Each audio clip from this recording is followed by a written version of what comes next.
الحمد لله رب العالمين والصلاة والسلام على سيد الأنبياء والمرسلين أما بعد فأعوذ بالله من الشيطان الرجيم بسم الله الرحمن الرحيم الحمدللہ الفرقان پروگرام میں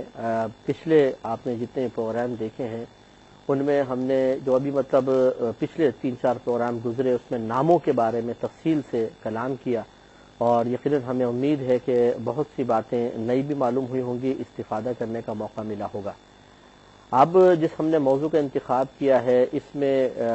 زبان کے استعمال پر انشاءاللہ کلام ہوگا کہ زبان کا استعمال اور خصوصاً پرٹیکولر 3 چیزیں اس میں پیش نظر ہوں گی۔ ایک اشعار کا زبان سے پڑھنا، دوسرا اس طرح کی گفتگو کرنا جس کو نبی کریم صلی اللہ علیہ وسلم نے ناپسند کیا یعنی بری گفتگو، اور تیسرا گانا جو انسان زبان سے گاتا ہے اس کے بارے میں نبی کریم صلی اللہ علیہ وسلم نے کیا ارشاد فرمایا۔ تو 3 چیزیں اس میں ہوں گی، اشعار کے بارے میں بھی کیونکہ شعر ہم سنتے ہیں، کچھ نعتوں کے شعر ہوتے ہیں، حمد کے اشعار ہوتے ہیں، گانوں کے اشعار ہوتے ہیں، کچھ مباح شعر ہوتے ہیں، ویسے شعراء کی شاعری ہوتی ہے، کچھ شعر ایسے ہیں جو کسی کی ہجوب میں ہوتے ہیں، یعنی ہجوب سے مراد یہ ہے کہ کسی کو ڈیگریڈ کرنے کے لیے وہ اشعار بنائے جاتے ہیں جو اکثر زمانی انداز میں کسی پہ طنز اس میں پوشیدہ ہوتا ہے۔ اسی طرح بعض مزاحیہ اشعار ہوتے ہیں، تو شریعت ہمیں کن اشعار کی اجازت دیتی ہے اور کن کی نہیں۔ اسی طریقے سے انسان اپنی زبان کو استعمال کرتا ہے تو بسا اوقات اپنے لیے مبالغہ آرائی کے ساتھ تعریفیں کرتا ہے، بڑی بڑی باتیں کرتا ہے، بسا اوقات زبان کا استعمال صرف لوگوں کو متاثر کرنے کے لیے، دھوکہ دینے کے لیے کیا جاتا ہے۔ اس کے بارے میں نبی کریم صلی اللہ علیہ وسلم کا کیا حکم مبارکہ ہے، اور اسی طرح بعض اوقات انسان زبان کو گانا وغیرہ گانے کے لیے استعمال کرتا ہے، اس کے بارے میں سرکار کا کیا فرمان ہے یہ بھی ذرا دیکھ لیتے ہیں۔ تو ہم نے آپ کو بتایا تھا کہ ہم مشکات سے بیان کر رہے ہیں اور اس کی شرح ہے شیخ عبداللہ محدث دہلوی رحمۃ اللہ علیہ کی اشیاۃ اللمعات۔ جب ہم شرح بیان کرتے ہیں تو اکثر اس شرح سے ہی لیتے ہیں اور پھر اپنے بھی کچھ مفاہیم شامل کر کے وہ آپ کی خدمت میں عرض کیے جاتے ہیں۔ اپنے مفاہیم سے مراد یہ کہ پھر دیگر اور کتب سے جو مطالعہ کیا ہوتا ہے وہ آپ کے سامنے بیان کرتے ہیں، لیکن بنیاد ہم نے اسی مشکات المصابیح کو بنایا ہے اور اس کی شرح ہے یہ اشیاۃ اللمعات۔ اس میں جو ہمارے بزرگوں نے صحاح ستہ سے اور دیگر کتب احادیث سے صحیح اور مستند حدیثیں جمع کی ہیں وہ انشاءاللہ ہم آپ کی خدمت میں بیان کریں گے اور ان سے مختلف چیزیں سیکھنے کا موقع ملے گا۔ یہ بخاری کی روایت ہے، حضرت ابی بن کعب رضی اللہ تعالی عنہ سے مروی ہے کہ رسول کریم صلی اللہ علیہ وسلم نے ارشاد فرمایا کہ بعض اشعار حکمت پر مشتمل ہوتے ہیں، یعنی بعض اشعار میں بڑا سبق پوشیدہ ہوتا ہے۔ جیسے آپ دیکھیں کہ بہت سی ایسی اصلاحی اشعار ہوتے ہیں کہ جن میں موت کا تذکرہ ہوتا ہے، آخرت کا تذکرہ ہوتا ہے،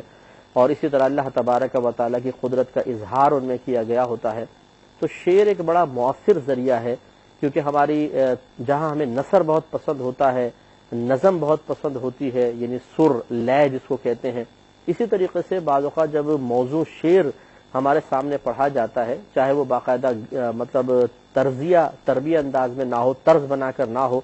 سیدھا سیدھا بھی کوئی پڑھتا ہے لیکن اس کے مفاہیم قلب پر بڑے اثر انداز ہوتے ہیں۔ اب اگر وہ شعر اچھا ہو تو بہت اچھے اثرات مرتب ہوں گے، برا ہے تو برے اثرات مرتب ہوتے ہیں۔ لہذا اسی لیے اچھے اشعار کی سرکار نے تعریف فرمائی کہ بعض اشعار بڑے حکمت والے ہوتے ہیں اور ایسے اشعار پڑھنے میں کوئی حرج نہیں اور ایسے اشعار سننے میں کوئی حرج نہیں۔ تو مطلقاً شعر کوئی بری چیز نہیں ہے، شاعری کوئی بری چیز نہیں ہے، بلکہ ہمارا اس کے اندر جو ہم الفاظ استعمال کر رہے ہیں، جس قصد و ارادے سے ہم وہ اشعار کہہ رہے ہیں اور جو اس کے اندر مضامین شامل کر رہے ہیں ان پہ بڑا ڈیپینڈ کرتا ہے کہ اس شعر کا کیا حکم ہوگا۔ تو جیسے نبی کریم صلی اللہ علیہ وسلم نے اشارہ فرما دیا کہ بعض اشعار حکمت پر مشتمل ہوتے ہیں، تو یہ واضح اشارہ ہے کہ بعض اشعار جو حکمت پر مشتمل ہے ان کا سننا بھی جائز، ان کا کہنا بھی جائز، ان کا سنانا بھی جائز۔ تو اس لیے ہمیں غور و تفکر کرنا ہوگا کہ کون سے شعر اچھے ہیں اور کون سے شعر برے ہیں۔ خود نبی کریم صلی اللہ علیہ وسلم کی زبان پر بسا اوقات بے اختیار اشعار جاری ہوئے، آپ باقاعدہ کوئی شعر کہتے نہیں تھے اور نہ آپ کی یہ شان کے لائق تھا کہ آپ شعر کہیں، کیونکہ اس زمانے میں جو رواج تھا وہ شعراء بڑے معروف ہوا کرتے تھے، لوگ ان کو بٹھاتے تھے، محافلوں میں بلاتے تھے ان کے قصیدے بڑے بڑے سنے جاتے تھے، پھر انعام و اکرام دیتے تھے. تو یہ ایک مطلب مایوس سی چیز تھی اس دور کے اعتبار سے، اور یہ نبی کی شان کے خلاف تھا کہ جو لوگ الٹے سیدھے اشعار بھی پڑھتے تھے، اس پہ باقاعدہ اجرت لیتے تھے، اس کو کسی کی ہجوب میں بھی وہ شعر کہا کرتے تھے، تو وہ سرکار صلی اللہ علیہ وسلم کی ایک نبی کی شان کے مطابق نہیں تھا. اس لیے اللہ تبارک و تعالی نے آپ کو ہمیشہ شاعری سے دور رکھا، اس اعتبار سے کہ آپ نے شعر وضع نہیں کیے، آپ نے کوئی قصیدے نہیں لکھے، اور آپ نے مطلب باقاعدہ کوئی قافیہ بندی نہیں فرمائی. ہاں کبھی کبھار بے اختیار ذہن میں آیا اور آپ نے ایک دم بیان کر دیا، فی البدی جس کو شعر کہتے ہیں، وہ ضرور ثابت ہے اور آگے آئے گا. تو خلاصہ کلام یہ ہے کہ اشعار میں انسان غور و تفکر کرے کہ نعتیہ اشعار ہوں، حمدیہ اشعار ہوں، یعنی اللہ تعالیٰ کی تعریف میں ہوں، یا نبی کریم صلی اللہ علیہ وسلم کی تعریف میں اشعار کہے گئے، ان کے جائز ہونے میں تو کوئی شبہ ہی نہیں ہے. اسی طرح جو حکمت پر مشتمل اشعار ہیں، ان کو بھی بالکل بیان کیا جا سکتا ہے اور یہ جائز ہے. حکمت سے مراد جس میں کوئی سبق سکھایا جا رہا ہو، جس میں کسی اچھے کام کی ترغیب دی جا رہی ہو، تو وہ بالکل جائز ہے. اسی طرح یعنی اس پہ تو بلکہ ثواب بھی ترتب ہوگا، حمد پر، نعت پر، حکمت والے اشعار پر جو اچھے قصد و ارادے کے ساتھ ہوں. ہاں ایسے شعر کہ جو جھوٹ پر مشتمل ہوں یہ منع ہے، ایسے اشعار جو فضول قسم کے مضامین پر مشتمل ہوں یہ غلط ہیں، جس میں کسی پر طنز کیا گیا ہو اور اس سے سامنے والے کی دل آزاری ہو جائے، یہ اس قسم کے شعر کہنا منع ہوگا. یا فحش اشعار جس میں گندے مفاہیم ہیں، گندے مضامین ہیں اور انسان کے ذہن گندگی کی طرف مائل ہوتا ہے، اس قسم کے اشعار کہنے کو بھی منع کیا گیا ہے. اور نبی کریم صلی اللہ علیہ وسلم نے اس کی بڑی سختی سے مذمت فرمائی ہے، جیسے کہ انشاءاللہ آگے آئے گا تو ہم اس مقام پر وضاحت بھی عرض کر دیں گے. باقی یہ کہ حکمت والے اشعار ہوں تو اس کو کوئی حرج نہیں ہے. اب یہ عام ہے کہ چاہے وہ مسلمان کے شعر ہوں، چاہے کسی غیر مسلم کے اشعار ہوں، اگر وہ حکمت بھرے اشعار ہیں تو بالکل ان کو سن بھی سکتے ہیں، ان کو پڑھ بھی سکتے ہیں، انہیں لکھ سکتے ہیں، انہیں دوسروں کو سنا سکتے ہیں، اس میں حرج نہیں. اور جیسے کہ عرض کیا، شعر بڑا مؤثر ذریعہ ہوتے ہیں. آپ دیکھیں آج کل جو چھوٹے، ہم بھی شروع سے مطلب دیکھتے آئے ہیں، پڑھتے بھی آئے ہیں، اسکولوں کے اندر چھوٹے بچوں کی نظمیں ہوتی ہیں، اور ان نظموں کے اندر بچوں کو بہت سی چیزیں سکھا دی جاتی ہیں. نثر کے مقابلے میں نظم بچوں کو بہت اچھی لگتی ہے، اور مثیں وغیرہ ان کو جب بچوں کو سکھاتی ہیں اشارے وغیرہ کے ساتھ تو بچے جلدی سیکھ بھی لیتے ہیں. اس طرح مختلف سبزیوں کے نام، پھلوں کے نام، رنگوں کے نام ان کو آ جاتے ہیں. تو اس قسم کے اشعار بالکل جائز ہیں. بعض شعر ایسے ہوتے ہیں کہ جو فی نفسی حکمت پر مشتمل نہیں ہے، لیکن مفہوم ان میں جائز ہوتا ہے، اور ان کو سننے کے بعد ایک ذہنی سکون حاصل ہوتا ہے، ایک قلبی سکون حاصل ہوتا ہے. تو اس اگر قلبی سکون حاصل کرنا مقصود ہو، فرحت قلب حاصل کرنا مقصود ہو، اس میں کوئی حرج نہیں ہے، اسے بھی کر سکتے ہیں. اور تاکہ اس سے بہرحال بنیادی فائدہ، اور اس قسم کے اشعار سننا مباح، نہ گناہ نہ ثواب. تو خلاصہ کلام یہ کہ جس طرح ہماری عام گفتگو کے اندر اچھی بھی ہوتی ہے، بری بھی ہوتی ہے، فحش بھی ہوتی ہے، پاکیزہ کلمات بھی ہوتے ہیں، فضول بھی ہوتی ہیں، تو جس طرح اس گفتگو کا حکم ہے اسی طرح اشعار کا حکم ہوگا. ان تمام چیزوں کو پیش نظر رکھ کر پھر دوبارہ دیکھیے کہ نبی کریم صلی اللہ علیہ وسلم نے فرمایا کہ بعض اشعار حکمت پر مشتمل ہوتے ہیں، تو لہذا ان کا بیان کرنا بالکل درست ہوگا. حضرت ابو ہریرہ رضی اللہ تعالیٰ عنہ سے مروی ہے کہ رسالت مآب صلی اللہ علیہ وسلم نے فرمایا کہ سب سے سچی بات جو شاعر نے کہی وہ لبید شاعر نے کہی. اس نے کہا تھا کہ الا کل شیء ما خلا اللہ باطل،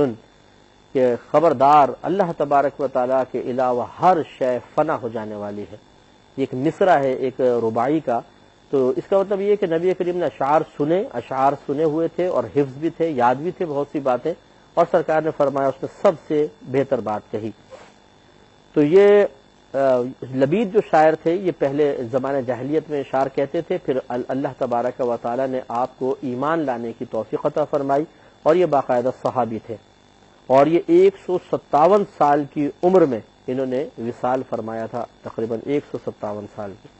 اور جس رباعی کا ہم نے تذکرہ کیا اس میں یہ نبی کریم صلی اللہ علیہ وسلم نے جس سے مصرع لیا، یہ شیخ عبدالحق محدث دہلوی رحمۃ اللہ نے لکھا ہے کہ الا کل شیء ما خلا اللہ باطل، خبردار ہر شے اللہ تعالیٰ کے علاوہ باطل ہے. وکل نعیم لا محالۃ زائل، اور ہر نعمت ضرور لازمی طور پر زائل ہو جانے والی ہے. سوا جنت الفردوس ان نعیمہا، سوائے جنت الفردوس کے کہ اس کی جتنی بھی نعمتیں ہیں سیبقا، ان قریب باقی رہیں گی، وان الموت لابد نازل، اور بے شک موت یہ تو ضرور ضرور نازل ہونے والی ہے۔ تو یہ بڑا پیارا یعنی حکمت بھرے اشعار تھے۔ اب دیکھیں اس میں موت کا احساس دلایا گیا، اللہ تعالیٰ کی بقا کا عقیدہ بیان کیا گیا، جنت کی نعمت کا تذکرہ کیا گیا، اس دنیا کے فنا ہونے کو بیان کر دیا۔ اس 4 مصروں میں شاعر نے کتنے مضامین یعنی بھر دیے ہیں، جمع کر دیے ہیں، اور سرکار نے اس رباعی کے ایک مصرے کے اوپر لبید شاعر کی تعریف فرمائی۔ لہذا معلوم ہوا کہ جو شاعر حکمت بھری باتیں اپنے اشعار میں بیان کریں یہ بڑی اچھی بات ہے۔ نبی کریم صلی اللہ علیہ وسلم نے اس کو پسند فرمایا ہے، تعریف فرمائی ہے۔ تو اس قسم کے اشعار کہنا، اس کو اپنے ذہن کو مجتمع کر کے لکھنا، دوسروں تک پہنچانا، حصول عبرت کے لیے اچھے انداز سے پڑھنا، یہ سب کا سب باعث برکت ہوگا۔ حضرت عامر بن شرید رضی اللہ تعالیٰ عنہ اپنے والد گرامی سے روایت کرتے ہیں کہ ایک دن میں نبی کریم صلی اللہ علیہ وسلم کے ساتھ سوار ہوا، آپ نے فرمایا کہ کیا تمہیں امیہ بن ابو سلط کے اشعار یاد ہیں؟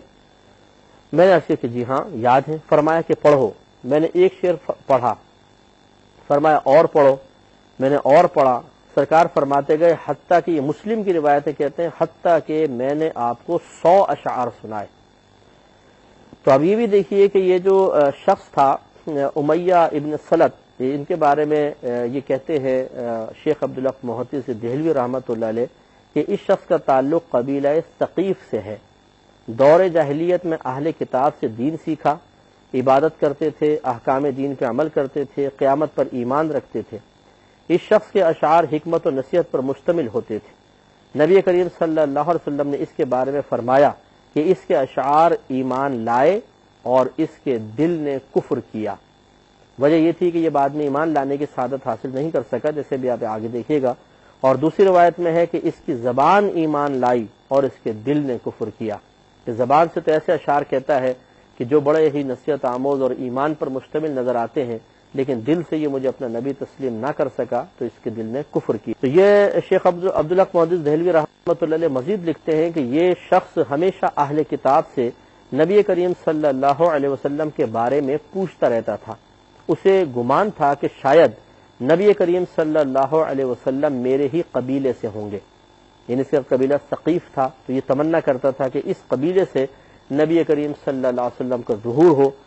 لیکن جب اس نے سنا کہ آپ قریش سے ہیں، قریش میں پیدا ہو گئے اور آپ کی صفات سے بھی آگاہ ہو گیا، تو پھر اس نے حسد و عناد کی وجہ سے انکار کر دیا اور کہا کہ یہ مناسب نہیں کہ میں ایسے شخص پر ایمان لاؤں جو قبیلہ ثقیف سے نہ ہو۔ ابن جوزی نے اپنی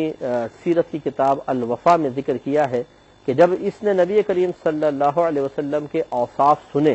تو آرزو کی کہ کاش میں ان کو پالوں، ان کی خدمت کروں اور ان کی مدد کروں۔ یعنی اہل کتاب سے جب سنے تو بڑا ذوق پیدا ہوا،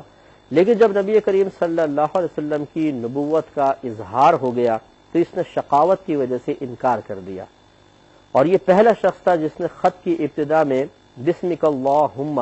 لکھا تھا۔ قریش نے پھر اس سے یہ کلمہ سیکھا اور وہ اپنے دور جاہلیت میں اسی کلمے کو لکھتے رہے تھے۔ تو آپ اندازہ فرمائیں کہ نبی کریم صلی اللہ علیہ وسلم نے حضرت عمر بن شرید سے فرمایا کہ عمر تم ہمیں امیہ ابن ابو سلط کے اشعار سناؤ۔ وہ یاد ہیں؟ کہا کہ جی 100 شعر سنے۔ اب یہ شخص کافر ہے، نبی کریم پر ایمان نہیں لایا، لیکن اس کے اشعار بڑے نصیحت آموز، بہت ہی اچھے اشعار اس نے کہے، تو نبی کریم صلی اللہ علیہ وسلم نے سننا پسند فرمایا۔ اس سے چند باتیں معلوم ہوئی۔ ایک بات تو یہ کہ اشعار کو یاد کر لینا جو حکمت والے ہوں، اچھے مضامین پر مشتمل ہوں، یہ کوئی برا نہیں۔ اگر ایسا ہوتا تو حضرت عمر رضی اللہ تعالیٰ عنہ کبھی اس کو یاد نہ کرتے، اور کیا تھا تو نبی کریم منع فرماتے کہ یہ تم نے کیا بیکار چیزیں یاد کر رکھی ہیں، قرآن کو یاد کرو، میری حدیثیں یاد کرو۔ نہیں، اس کا مطلب ہے حکمت والے اشعار بھی اپنے مقام پر اپنی ایک اہمیت رکھتے ہیں اور نبی کریم صلی اللہ علیہ وسلم نے ان کی اہمیت کو نظر انداز نہیں فرمایا۔ دوسری بات یہ کہ نبی اس سے معلوم ہوا کہ حکمت والے اشعار سننا اس میں کوئی حرج نہیں ہے۔ اب چونکہ یہ پیچھے سوار تھے، سفر چل رہا تھا، نبی کریم سنتے رہے اور پڑھو، اس طرح 100 اشعار سنے، تو آپ خود اندازہ کریں کہ 100 اشعار پڑھنے میں کتنا وقت لگا ہوگا۔ تو اتنی دیر تک یقیناً ایسا تو نہیں ہے کہ آپ اللہ کی یاد سے غافل ہوئے معاذ اللہ، بلکہ یہ اشعار اللہ کو یاد دلانے میں مددگار ثابت ہو رہے تھے، اچھے تصورات، اچھے خیالات، اچھے ارادے، اچھی کیفیات کا سبب بن رہے تھے، اس لیے نبی کریم صلی اللہ علیہ وسلم نے ان کو سنتے رہے۔ تو معلوم ہوا کہ کوئی اگر جیسے بعض اوقات محافل ہوتی ہیں، ایک شخص شعر پڑھ رہا ہے، حکمت والے ہیں، اچھے شعر، اور ہم بیٹھ کر سنیں، تو بالکل اگر سنت کی نیت سے سنے جائیں تو انشاءاللہ اس پر بھی ثواب کا ترتب ہماری نیت کے موافق ہوگا۔ اور یہ بھی آخر میں پتہ چل گیا کہ کافر کے اشعار کوئی منع نہیں ہوتے، کہ اگر بالفرض کوئی شخص غیر مسلم ہے، کافر ہے، کوئی شقی ہو گیا، مر گیا حالت کفر میں، بدبختی کی موت مرا، لیکن اس کے باوجود اگر اس کے اشعار اچھے ہیں، حکمت بھرے ہیں، تو ان کو اختیار کرنے میں، ان کو سننے میں کوئی حرج نہیں ہے۔ تو انگلش میں جو پوئمز ہوتی ہیں بعض اوقات ان میں بڑے اچھے مضامین ہوتے ہیں، اب یہ سوچنا کہ نہیں جی انگریز کے اشعار ہیں ہم کیوں پڑھیں، ہم تو اپنے ہی کوئی شاعر کے پڑھیں گے، یہ کوئی ضروری نہیں ہے اور یہ کوئی برا نہیں ہے۔ نبی کریم صلی اللہ علیہ وسلم نے جب اس قسم کے اشعار سنے تو گویا کہ ہماری تعلیم کے لیے یہ ہمیں بیان فرما دیا۔ اب ایک مزید روایت ہے بخاری و مسلم کی، جس میں نبی کریم صلی اللہ علیہ وسلم کی زبان اقدس سے بغیر قصد و ارادے کے ایک شعر بنا اور وہ آپ کی زبان سے نکلا۔ حضرت جندب رضی اللہ تعالی عنہ سے مروی ہے کہ نبی کریم صلی اللہ علیہ وسلم کسی جہاد میں شریک تھے کہ آپ کی انگلی مبارکہ خون آلود ہو گئی، کسی وجہ سے چوٹ لگ گئی آپ کے ہاتھ پر، تو نبی کریم صلی اللہ علیہ وسلم نے پھر یہ اس طرح فرمایا کہ ہل انتی الا اصبع دمیتی، سرکار نے شاد فرمایا کہ اے انگلی تو خون آلود ہوئی ہے، یعنی تو ایک ایسی انگلی ہے، صرف ایک ایسی انگلی ہے جو خون آلود ہوئی ہے، وفی سبیل اللہ ما لقیتی، تو نے اللہ تعالیٰ کی راہ میں یہ تکلیف اٹھائی ہے، یعنی جو کچھ تجھے چیز پہنچی ہے یہ اللہ تعالیٰ کی راہ میں ہے جو تو نے اس چیز کو پایا ہے۔ تو اب یہ دیکھیں شعر سا بن گیا کہ سرکار نے فرمایا کہ حل انتی الا اصبع دمیتی وفی سبیل اللہ ما لقیتی، اور اس میں باقاعدہ قافیہ ہے، باقاعدہ ہم وزن آخر میں الفاظ ہیں اور ایک شعر ہے، لیکن یہ سرکار کا کوئی عادت مبارکہ نہیں تھی، آپ نے قصداً ارادتاً اس طرح کا شعر نہیں بنایا، اللہ نے دل میں ڈالا، آپ کی زبان اقدس سے باہر آ گیا۔ تو اس کا مطلب یہ ہے کہ اس طرح قافیے کے ساتھ بات کو بیان کرنا، شعر کی شکل میں بات کو بیان کرنا، یہ کوئی منع نہیں ہے، بلکہ ہمارے نبی کریم صلی اللہ علیہ وسلم سے ثابت ہے۔ تو جو اتنی ہم وضاحت عرض کر رہے ہیں وہ اسی لیے کہ بہت سے لوگ مطلقاً ہر قسم کے شعر سننے کو غلط کہتے ہیں، اور بعض اوقات ایسا ہوتا ہے کوئی حکیمانہ اشعار ہیں تو وہ بولتے ہیں صرف نعت سنو، ہم سنو، اس قسم کے شعروں کو مت سنو، وہ اس کو بھی فضول گوئی سمجھتے ہیں، حالانکہ فضول گوئی نہیں ہے۔ موت کی یاد دلانے والے اشعار، آخرت کے احوال پر مشتمل اشعار، قبر کے احوال پر مشتمل اشعار اگر بنائے گئے ہوں یہ بھی حکمت بھرے ہیں۔ اسی طرح کوئی دانائی کی بات کسی اشعار میں کچھ اشعار میں سکھائی گئی ہو تو اس کو سننے میں کوئی حرج نہیں ہے، بلکہ باعث برکت ہوگا۔ بخاری و مسلم کی روایت ہے، حضرت براء بن عازب رضی اللہ تعالی عنہ سے مروی ہے کہ نبی کریم صلی اللہ علیہ وسلم نے قرائضہ کے دن حضرت حسان بن ثابت سے فرمایا کہ اے حسان، مشرکین کی ہجو کرو،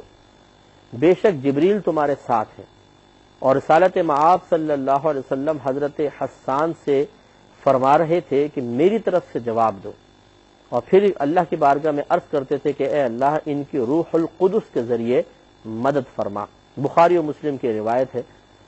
تو اس میں صحابی نے فرمایا کہ نبی کریم صلی اللہ علیہ وسلم نے قرائضہ کے دن، تو یہ ایک جہاد ہوا تھا، بنو قرائضہ کا واقعہ جو تھا غزوہ خندق کے بعد یہ پیش آیا تھا، اور اس میں نبی کریم صلی اللہ علیہ وسلم نے حضرت حسان بن ثابت رضی اللہ تعالیٰ عنہ کو یہ بیان فرمایا۔ انشاءاللہ حدیث کے بقیہ جو مضامین ہیں اس کی تفسیر یا شرح انشاءاللہ اگلے پروگرام میں عرض کی جائے گی، اب وقت کی قلت کی باعث ممکن نہیں ہے۔ وآخر دعوانا ان الحمدللہ رب العالمین۔